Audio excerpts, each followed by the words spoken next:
So, I was going to make this an extravaganza, and to a lesser extent, I'm probably still going to do that. But, hello everybody. It's the Insane Game Freak here. How you guys doing? Hope you're doing well. So, it's been a long time coming. It's been a process in the making. It's a review I didn't even know I was going to do, but now it has to be done. After all this shit, after all this time, it has to be done. And today we're going to review Persona 5 for the PlayStation 3 and for the PlayStation 4. Part of the reason, I'm going to be real with you, I'm even reviewing this still, even though it's been over a year. I think we're in like, what, a year and a half now since this game came out. Is primarily due to the fact that, A, I have relatively controversial opinions about it, so it would make for an interesting video compared to other people's reviews of this, who probably just ran and rode Joker's dick all the way to the bank. Atlas was over there laughing maniacally while ripping off their fucking masks and shit. So that's part of the reason. The second reason is because a lot of people know my history with this game. I got this game, I think, on the day of release and dicked around with playing it and played other games around playing this one all the way up until the end of June, in which I finally fucking finished it. So we're going to talk about our experiences. So I'm going to warn you now, this will have spoilers in it. And also, this will also have a lot of negativity. So if you are not prepared to hear me talk about your game like this, I'm warning you now, get the fuck out. So, with all that being said, let's get into it.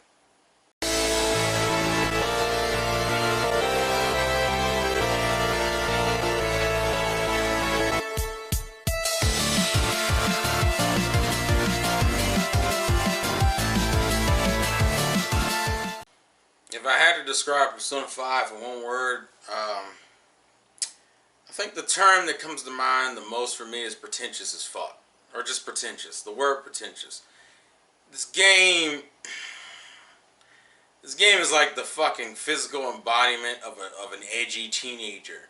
An angsty fucking teen who thinks he knows how the world works and he fucking doesn't. Almost feels like that's the type of dude who fucking wrote this story and these fucking characters. Not all of them, mind you, but let's break this down one point at a time. And we're going to start with the story because I think that's the most detrimental thing to the game, which is a good thing because that means the gameplay is not as bad. The bad news is this game is so painfully linear, it's almost just as bad as if the gameplay was bad. I think the biggest, now, just to kind of explain my history for those who don't know, I haven't played a Persona game before this game. The closest thing I've gotten with my familiarity with Persona is watching the Persona 4 and Persona 4 Golden anime, so I know the entire story and the general characters of that game.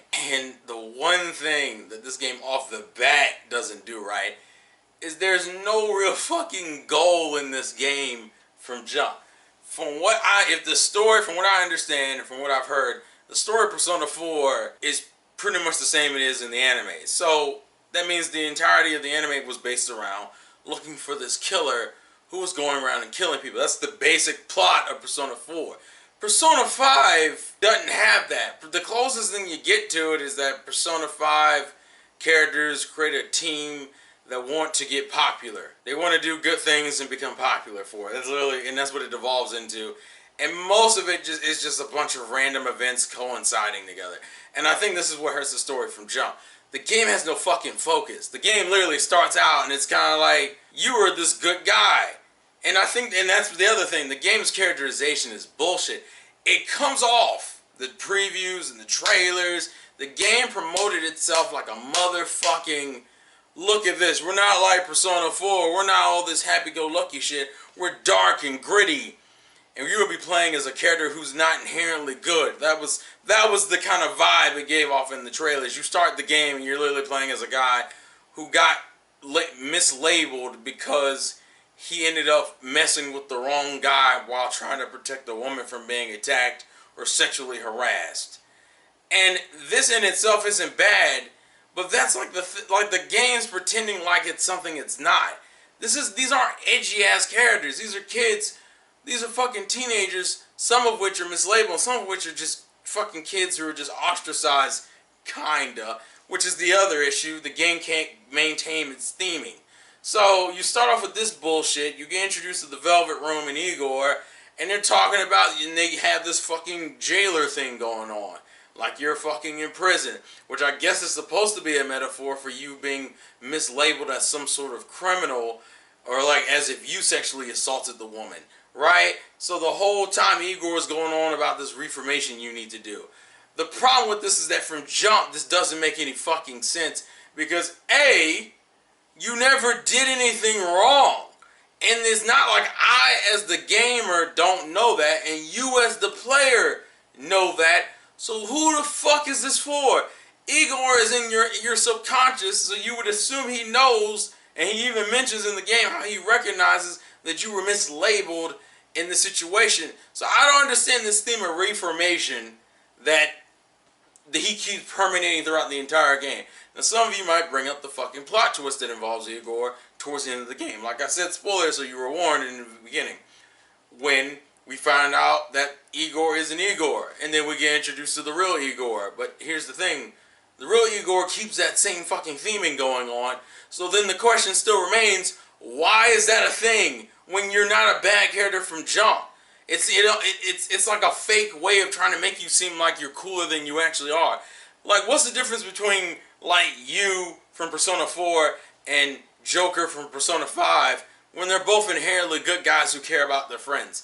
There's nothing really different other than the Persona group that he's a part of in Persona 5 just happens to be known as, like, a somewhat, like, anti-police, like, kind of like an anti-hero type group. Shido was introduced at the beginning of the game, and Atlas still does this dumb shit where it shows you a character in shadow, but you can obviously recognize his face. Then you meet him again. I know who it is. This isn't clever. This isn't smart. This isn't slick. And then you get to the end of the game and you fight him, and I'm like, were there supposed to be plot twists here? Was I supposed to give a fuck that I'm fighting him? No, because he wasn't an interesting villain to begin with. It's that dumb shit where it's like, do you think you're telling a mystery right? You're not. You're not good at it. It's really fucking obvious that it's not like that. Just stop pretending like it is. It's like you gotta at least do the formalities for the sake of, well, we don't want to make it seem like we don't give a fuck. But that's kind of what it feels like. So going into the cast of characters, because it's a bunch, because as I go through the characters, I'll end up hitting story beats that also get on my fucking nerves. I would say half of your fucking crew is not interesting whatsoever as characters.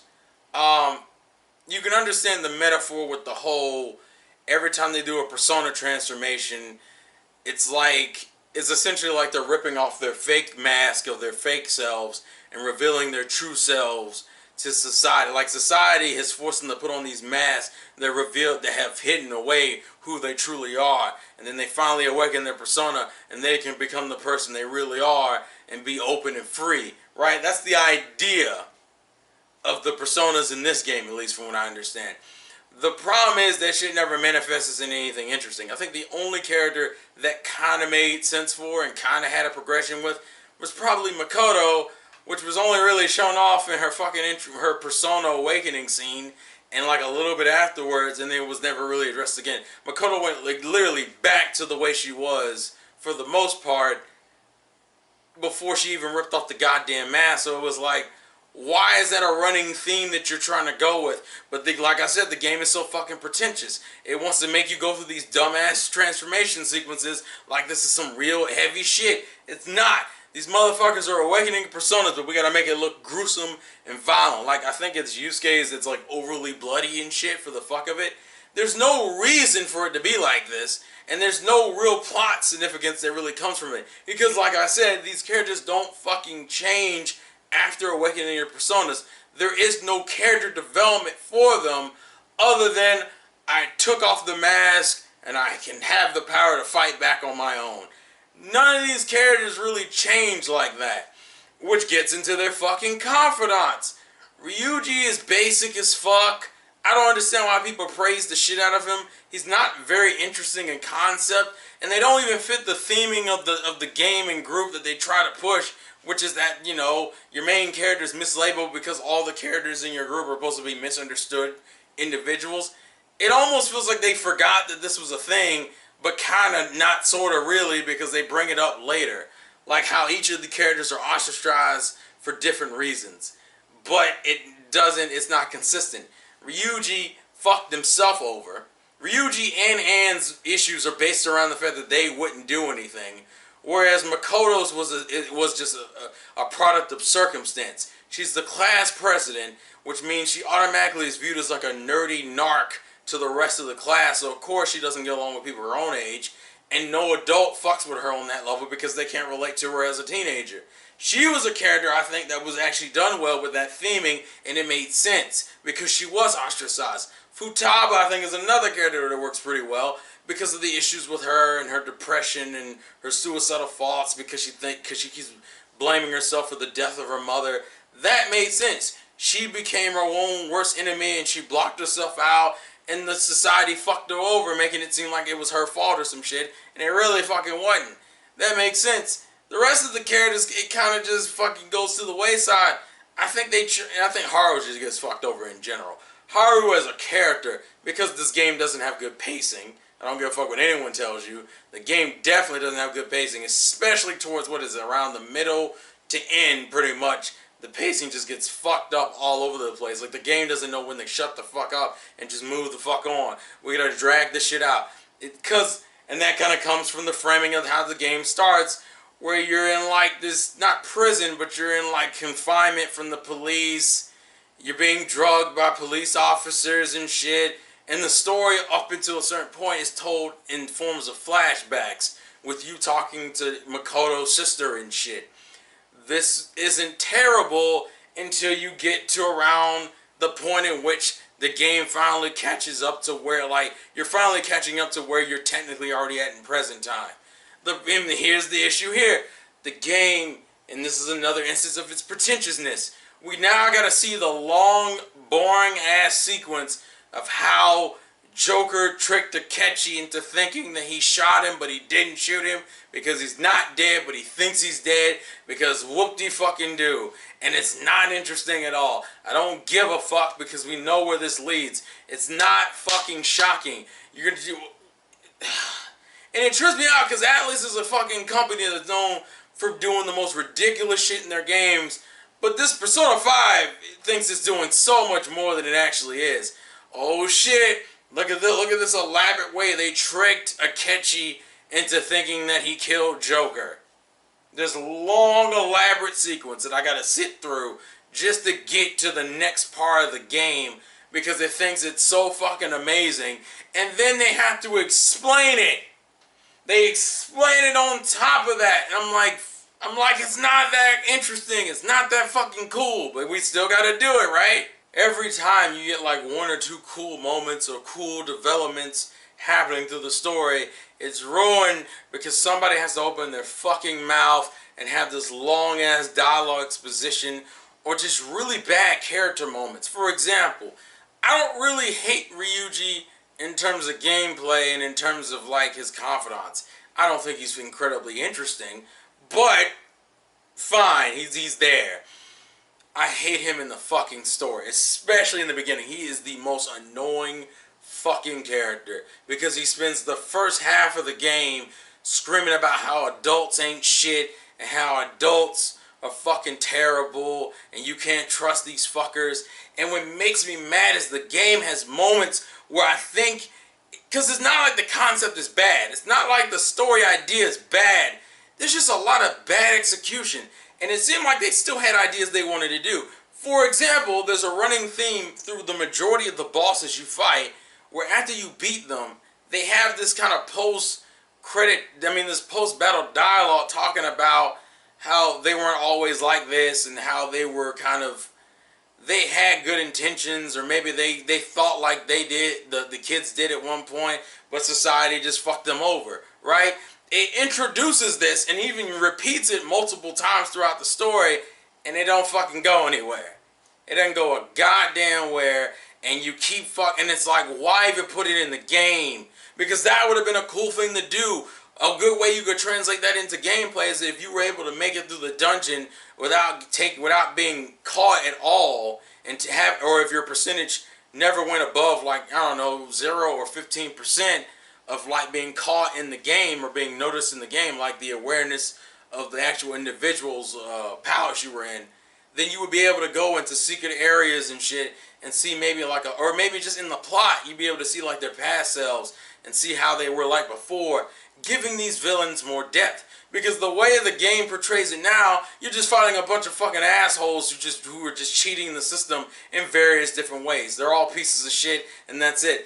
I hate games that do this whole tries to have this moral compass type of story, but doesn't portray both sides well. And that's what Persona 5 does. It fucking acts like the adults are like pieces of shit the majority of the fucking game, and never really portrays the other side of the coin. It tries to introduce a concept to push it in that direction, but it never fucking commits. So it's always like, damn, that would have been really cool if you had expanded upon it.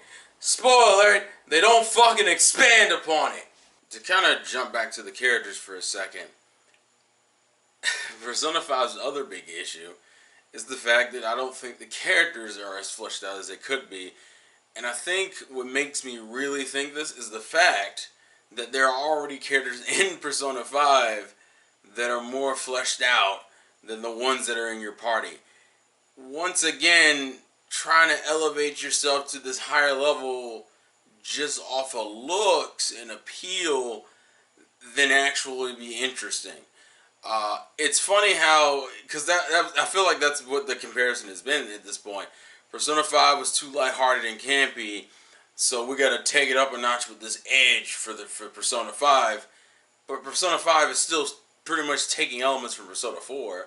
You're still essentially still having your group of high school teenagers and like your mascot character.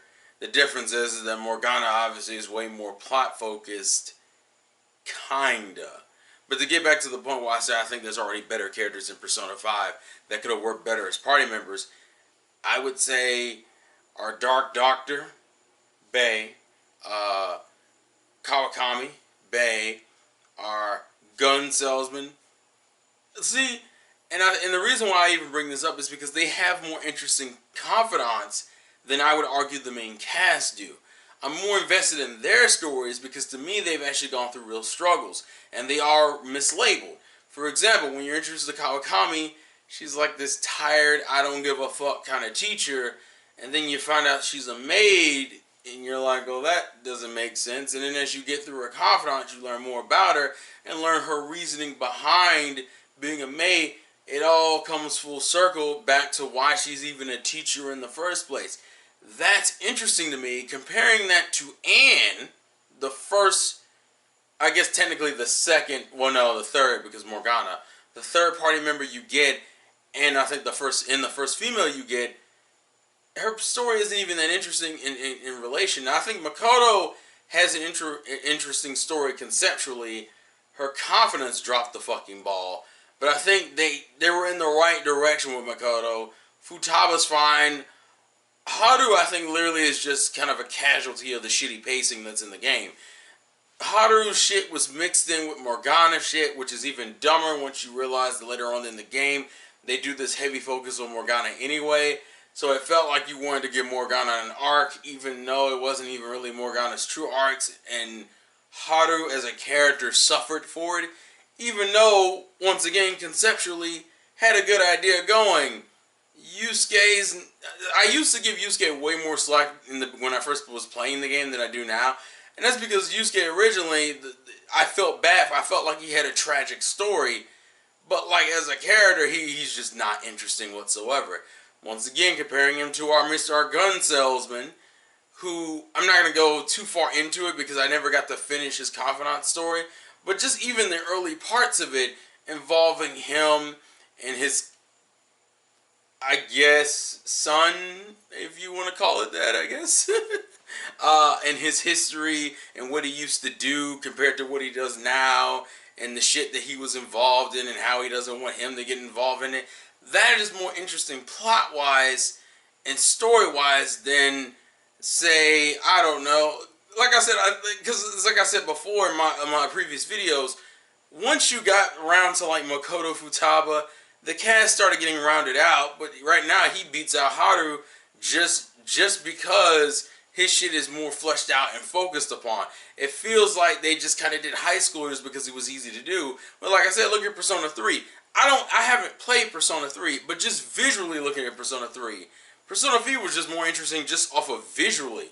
For example, you had high schoolers, you had an elementary schooler, you had this weird adult with this weird, like, from what I know of him, I think his name is Junpei, the weird sports fetish thing, and then a damn android. Like, Persona 3 at least wasn't afraid to try to get reckless about how it wanted to convey itself, and didn't try to limit itself within the, oh, well, I guess they all gotta be high schoolers. And a fucking dog, that's the other thing.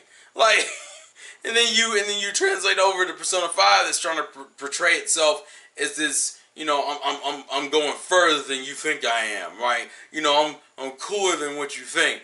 I got the swag and the skills to back it up, and it's just a bunch of basic ass teenagers with a few minor exceptions. I still think Futaba's like probably one of the better characters in that entire cast. Ryuji and Anne are boring as shit. Yusuke has a tragic backstory, but personality-wise isn't interesting, nor is his confidants. And it just feels fucking lazy. It's like, you had better characters, you had better writing for characters in the game already, and refused to do anything with them. I thought that would have showed, and it also shows a cool balance, because it's like, not only were children fucked over by society, but adults too, and they're constantly being fucked over. It would have, to me, it would have shown a better contrast instead of just doing this long, drawn out, oh, we're a bunch of high schoolers who understand the struggles and want to fix society. It would have been cool if you had some mix in there, because you already have those people on your side anyway. So why would it even fucking matter? But that's not what we do. That is not what we do. Now, I don't want to sit here and spend the whole video talking about how everything in the game is ass, everything fucking sucks, and there's no good things about the game, which explains why I'm getting into gameplay now. Because although the story has elements in it, to me it's like the most annoying and offensive thing about the game. And some of you would go, but if the gameplay is good, what's the problem? Well, I'm going to explain to you. Here's the problem. One, Persona 5 has a lot of those weird, some of their choices matter, some of them don't mean shit. You know, the ones that kind of appeal to confidants and whatnot, those are fine, because those matter. But then you just have a bunch of bullshit conversation stuff that no one can give a fuck about. On top of that, the game doesn't really make itself replay friendly with this though, oh, you can skip certain scenes, but you can't skip others. You have to fast forward through others because you're gonna make me answer a question. So if I wanted to replay the game, I know why. I know some people would. Then they give you reasons to want to replay the game. Like, you can't get every confidant on your first run through. The game isn't really built to be like replayed in a quicker manner, because the game still fucking drags because of the way the game is structured. But let's get into gameplay as I kind of convey these things and talk about them. Persona 5 gameplay-wise is for the most part, I don't really have too much any issues with it gameplay-wise. I actually think I'm a little tripped out that Persona 5's biggest feature is that it doesn't have randomized dungeons, but that's let me just start with some negatives and then we'll kind of bleed into the positives. Well, this will be kind of a combination of both, because aesthetically, I like the idea of palaces. Palaces. That doesn't sound right at all. Palaces. I guess that's it. Because, like, visually and conceptually, look, I'm not sitting here saying Persona 5 is a bad game, all things considered. I think it's overhyped as fuck, but I don't think it's a bad game. It definitely has style and swag to give it that appeal and to show that they put in some real effort in trying to make the game look appealing. And I don't fault them for that, and I give them props for that. The dungeons look great, and they all have a distinct design to them. My issue with some of the dungeons is that they all kind of devolve into the same shit. It trips you out. You got all these different damn dungeons that have different themes and shit, and the gimmicks aren't that interesting. Like, for example, Kamoshida's the beginning dungeons on. There's not a lot to say about it. Visually, it looks cool, but you're just running from corridor to corridor, sneaking past enemies or sneaking to ambush enemies, and then you get to the next safe room, and that's essentially it. And that's kind of the running. That's the same idea for every dungeon in the game. Even Madarame tries to throw in this gimmick about going in the paintings, but it's not really fleshed out, no pun intended. It's just kind of done. And it's like, oh, I can do this. Look how cool it looks. And then you're done. It's that level of pretentiousness again. Where it looks cool, but that's about it. And it doesn't really change how you play the game. I think, what was it, Kanashiro's, you're finding bank codes. That's not fucking interesting. Mr. Space Station, visually looks cool. Nothing really changes. Shido's is on the cruise ship. I think Shido's has like the only interesting gimmick in the game. And that is, at certain points in the dungeon, you hit these statues that you have switches in them, and the switches activate this kind of field of transformation where it would turn you and your teammates into rats. And as rats, you couldn't open doors and you couldn't fight enemies, so you legit had to sneak across around these enemies through like air vents and ducts and shit to get across to the next area that you could flip a switch and turn yourself back into human. So then you could go through the area and fight. That's cool. It's something different. It changes how you play the game. It's the only dungeon that fucking does that, though. And it's like, why would you do this? The other thing about the game is that it gives you a lot of cool things to do. I like the idea of having these multiple stats and how they translate from your school life to your dungeon life. Like, I think, what was it, proficiency, intelligence, kindness, guts. I'm missing something. I forget the other one. But the idea is that you have these different stats that you're constantly improving through real life activities, and they improve stuff in the dungeon. I think my biggest, and I even like the idea that as you become a better person in these areas, it allows you to connect with your friends and teammates more through your confidants, like how certain confidants are locked out until you've maxed out in a particular area. That's cool. I kind of don't think all of them need to be there. This isn't really a negative as much as it's kind of a nitpick, because I feel like what it really devolved into is that you gave me a bunch of different shit to do, and some of it just ended up turning into grinding shit. Like, oh, I just went to the burger place or the May Cafe multiple fucking times to increase my kindness and my guts or my abrasiveness or whatever enough to get to the next part. It's weird when I have to grind out real life stats, especially when it doesn't naturally flow into gameplay. I'm not saying get rid of the system entirely. I'm saying just simplify it a little bit. I think the only three things that really need to be there is probably proficiency, because I think that one was great. I love that one. Guts, although I think you should be able to earn guts points through fights, so it doesn't feel like it's dragging out. Like, I wanted more of that translation. As you fight, like, for example, if you're under level and you fight enemies that are above your level, you gain guts points. Like, that would have been a cool mechanic instead of what I have to do, which is eat a bunch of burgers. And the reason why I say this is because Persona 5 gives you a lot of things to do, and obviously the idea is that it's promoting time management, but some of the shit you just won't do in the game. Some of the shit, it just won't happen. For one, you have to run across a lot of these things for it to activate. For example, there's like shrines you can go to improve the confidant, to improve like your confidant's likelihood of improving for whichever one you're trying to do, depending on who you take with you. I think, if I remember correctly, is how it went. I didn't even find out about that until like near the end of the game. And it was always there. I just didn't find out about it until way late game, because you have to go to the area that triggered the event for it to happen. So it's like, why lock me out of that? I mean, I guess that's not the right word. That just tells me you have too much shit. You have way too much shit. The game's almost bloated with it. So I would say simplify the actual graph and have it be like proficiency, guts, and maybe kindness. Like those three things, and as you finish a person's confidant, it translates into kindness. You know, like, oh, you finally helped me get through the situation I was having. You're so kind and so sweet. That way, it's a lot more simplified. But that's just me personally. You guys may have different opinions. That's just my thought process. To kind of jump back to the characters for a second, Persona 5's other big issue is the fact that I don't think the characters are as fleshed out as they could be. And I think what makes me really think this is the fact that there are already characters in Persona 5 that are more fleshed out than the ones that are in your party. Once again, trying to elevate yourself to this higher level just off of looks and appeal than actually be interesting.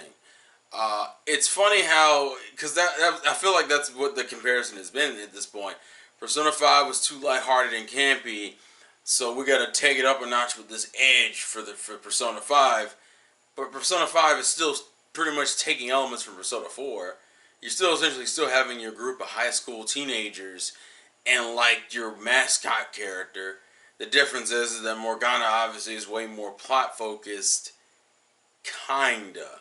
But to get back to the point where I say I think there's already better characters in Persona 5 that could have worked better as party members, I would say our Dark Doctor, Bay, Kawakami, Bay, our gun salesman.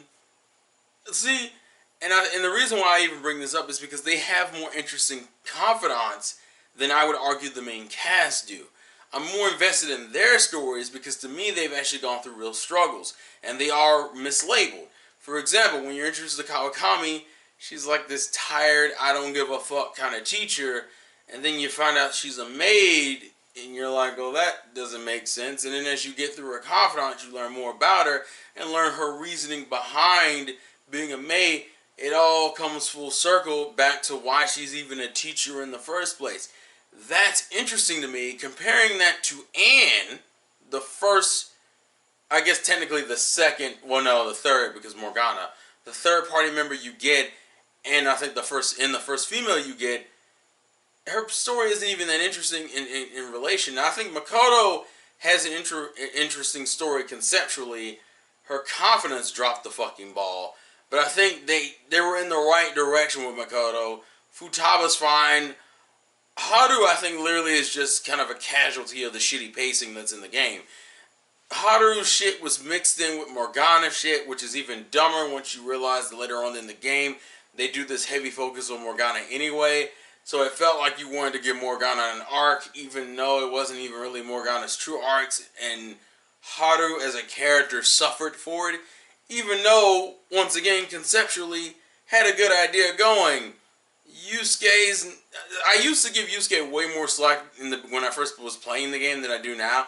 And that's because Yusuke originally, I felt bad. I felt like he had a tragic story. But like as a character, he's just not interesting whatsoever. Once again, comparing him to our Mr. Gun Salesman, who, I'm not going to go too far into it because I never got to finish his confidant story.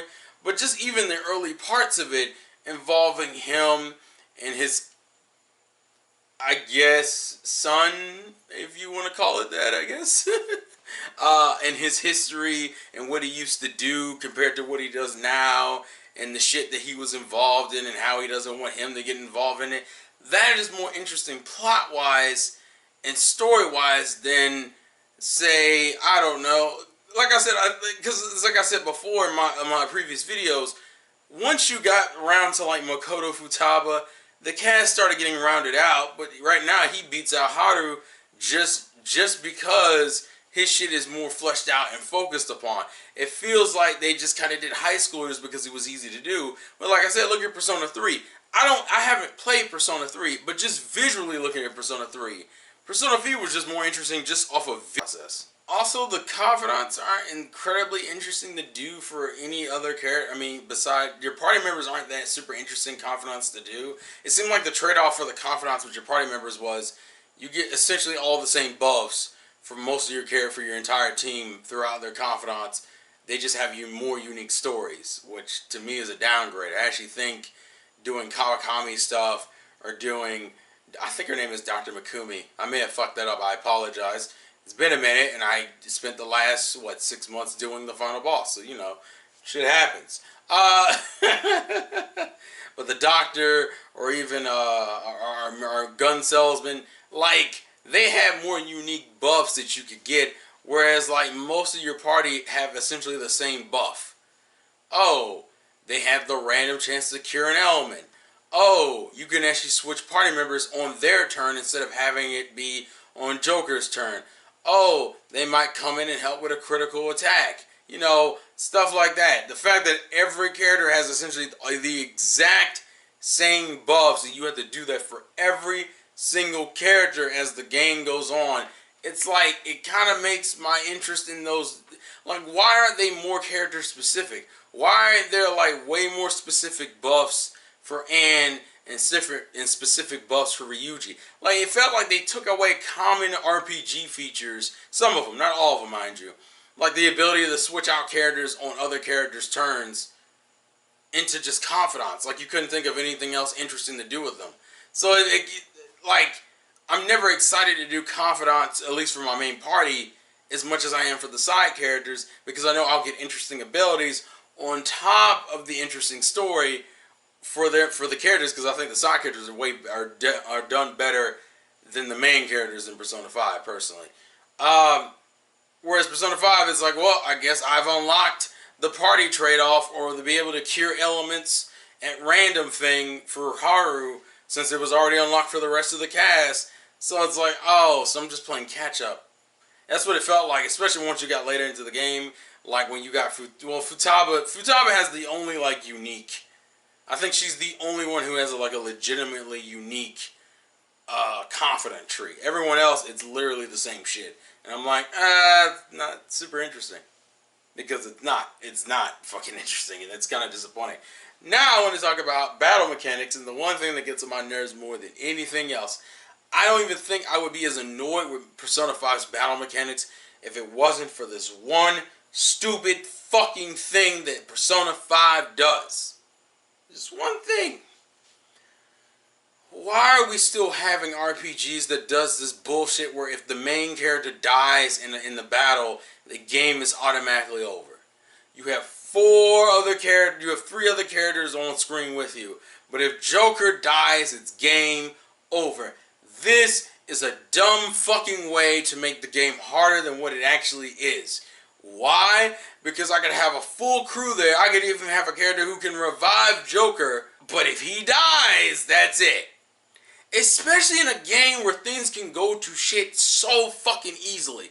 It also makes it worse because of how later game dungeons are laid out. Why is this a good idea? It's like, look, Persona 5 isn't necessarily what I would consider a hard game.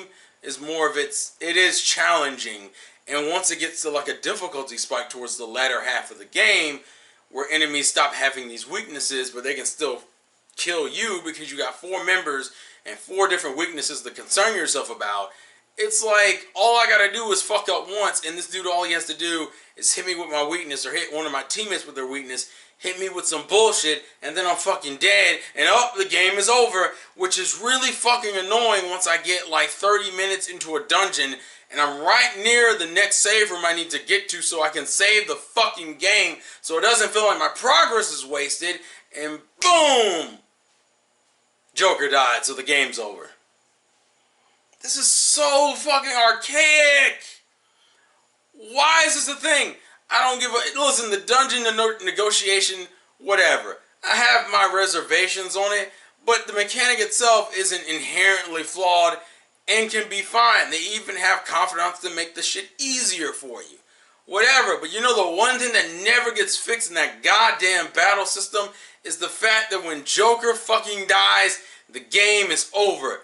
This is such a stupid fucking design in 2017 when the game came out. Should not still be a thing. And I know it's supposed to be on some thematical shit. Joker is the leader, so of course if you lose the leader, the whole team falls apart. That's the idea they're going with, but I thought this was also to make all these characters stronger, right? I did the confronts. They're now stronger, better people, and guess what? They still can't stand on their own 2 feet if Joker falls over. It's just fucking... I hate that about the battle system, the fact that we're still doing this shit. And it makes the later game bosses, or later game battles in general, annoying as fuck, because my only concern, and to me it takes away from the theme of the game. The theme of the game is like this friendship, these bonds you form with all your friends, but it's still all about you. You should only be concerned about whether you die in the game. it just doesn't correlate between gameplay and story. So to me it's fucking stupid. Persona 5's battle system for me is essentially just a more dangerous version of Pokemon's battle system, except we don't we don't give as much benefit to getting a weakness as you do in Persona. Like in Pokemon, you hit a grass type with a fire attack. The advantage there is that you just do more damage, and that's it. In Persona 5, although you still get that benefit, it's also, oh, I can legitimately just end this battle right now if I can just do this to the rest of your team in a matter of these next few turns, and then boom, I can do an all-out attack, and at least in the earlier half of the game, I can just kill everybody, right? And the trade-off is the fact that, oh, well, they can do it to me too. That's where the danger comes in. Like I said, it wouldn't bother me so much if it wasn't for the fact that I had to concern myself with Joker's health all the goddamn time. If it was just in general, I would feel a lot better about the game, because I feel like the game is artificially harder because of it. And to me, it's an unfair difficulty spike, because of course, all the characters now, all the demons don't have weaknesses, so you lose. It almost like, oh, here's a cool ability you can do later on in the game. I guess we're not going to let you be able to do it anymore. And to be fair, and some people would debate that, because arguably you can still do it if you can crit them. But it becomes more of a random chance at that point, except for, I think there's like one character who's guaranteed to do it. And it's like a weird trade-off. And to me it's just it's not good.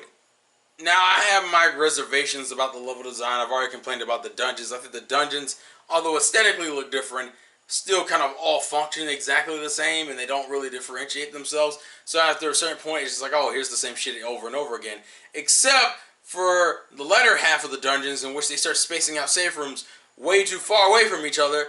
I think Sai's dungeon was the worst one, where you could get through a whole section, but if you died at any point before you finished like the main section off, I think that first room, those first set of rooms, guess what? You gotta do the whole shit over again. Would have killed you to put a save room in. And then eventually it just turns into, well, I guess either I have two options. I can backtrack to save, or I can go forward to save. Or I can just power through. The issue with backtracking and saving, though, is that all the enemies respawn. So if it was a cheap-ass enemy placement or attack that caught you off guard, or that you literally couldn't do anything about, guess what? That enemy is going to respawn when you go to save. So whoop-de-doo, I got to do this backtracking bullshit to get through a dungeon because you just wouldn't put another fucking save room out there. That fucking sucks, doesn't it? Yeah. Shouldn't be in the game like that, should it? No. Why is it? I don't fucking know. Maybe you can tell me. I don't know. I think at the end of the day, Persona 5 is an enjoyable experience, but I think for me personally, because of the kind of gamer I am, it was not that good of an experience for me. Obviously, I'm in the minority here, as everyone else on the fucking internet has praised this game from hell and back, which is fine. If you love this game, and this game touched you on a level that you could truly relate to, that's great. I'm glad that your wait was worth it. For me, though, it could have been better. And it disappoints me to say that, because this game was hyped. People were looking forward to this game. I pre-ordered this game. I was looking forward to this game. I wanted to finally get into Persona. And even though I knew it was going for kind of a darker tone, spoiler, not really, at least it was something I was willing to sink my teeth into. And people don't get it twisted.